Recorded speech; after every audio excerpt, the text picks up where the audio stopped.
Hello, friend. It's Pamela. I'm so glad you're here. This is a story of a little rabbit who was told to stay out of trouble and did exactly the opposite. It's about a garden full of danger, a chase through the cabbages, and one place that always feels like safety. Home. Beatrix Potter wrote this for a sick little boy who needed a story to carry him away.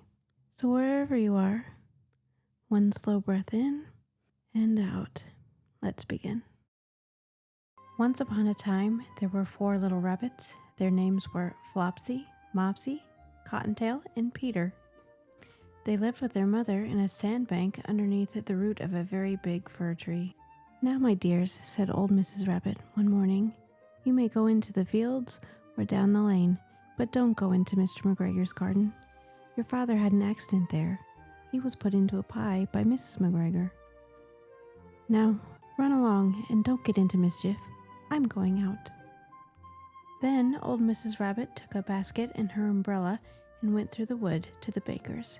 She bought a loaf of brown bread and 5 currant buns.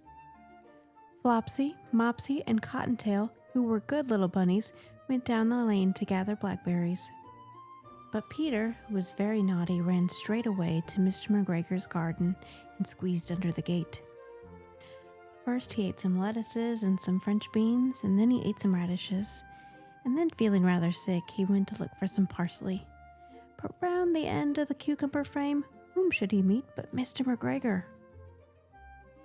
Mr. McGregor was on his hands and knees planting young cabbages, but he jumped up and ran after Peter, waving a rake and calling out, "Stop, thief!" Peter was most dreadfully frightened. He rushed all over the garden, for he had forgotten the way back to the gate. He lost one of his shoes among the cabbages and the other shoe among the potatoes.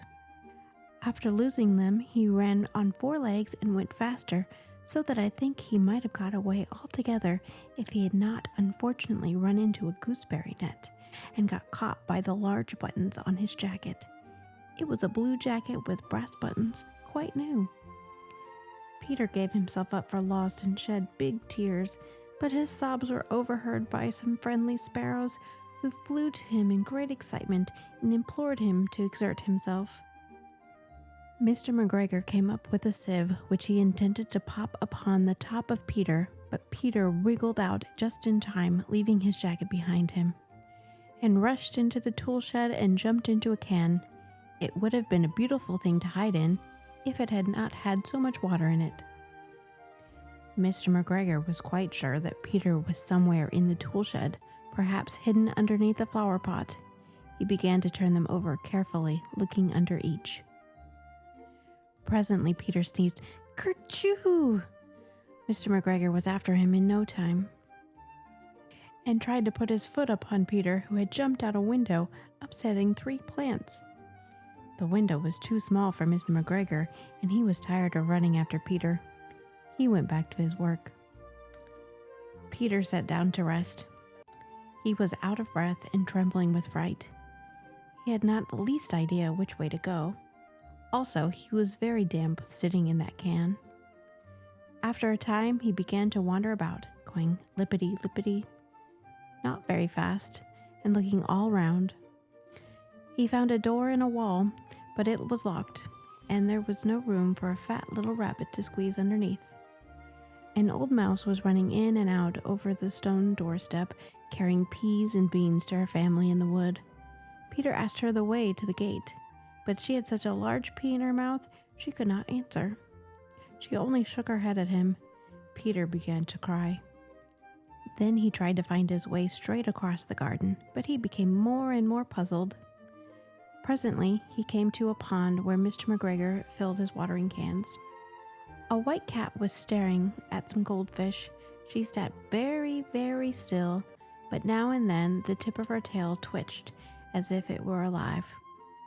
Peter thought it was best to go away without speaking to her. He had heard about cats from his cousin, little Benjamin Bunny. He went back towards the tool shed, but suddenly, quite close to him, he heard the noise of a hoe. Scratch, scratch, scratch, scratch, scratch, scratch. Peter scuttered underneath the bushes. But presently, as nothing happened, He came out and climbed upon a wheelbarrow and peeped over. The first thing he saw was Mr. McGregor hoeing onions. His back was turned towards Peter, and beyond him was the gate. Peter got down very quietly off the wheelbarrow and started running as fast as he could go along a straight walk behind some black currant bushes. Mr. McGregor caught sight of him at the corner, but Peter did not care. He slipped underneath the gate and was safe at last in the wood outside the garden. Mr. McGregor hung up the little jacket and the shoes for a scarecrow to frighten the blackbirds. Peter never stopped running or looked behind him till he got home to the big fir tree. He was so tired that he flopped down upon the nice soft sand on the floor of the rabbit hole and shut his eyes. His mother was busy cooking. She wondered what he had done with his clothes. It was the second little jacket and pair of shoes that Peter had lost in a fortnight. I am sorry to say that Peter was not very well during the evening. His mother put him to bed and made some chamomile tea, and she gave a dose of it to Peter, 1 tablespoonful to be taken at bedtime. But Flopsy, Mopsy, and Cottontail had bread and milk and blackberries for supper.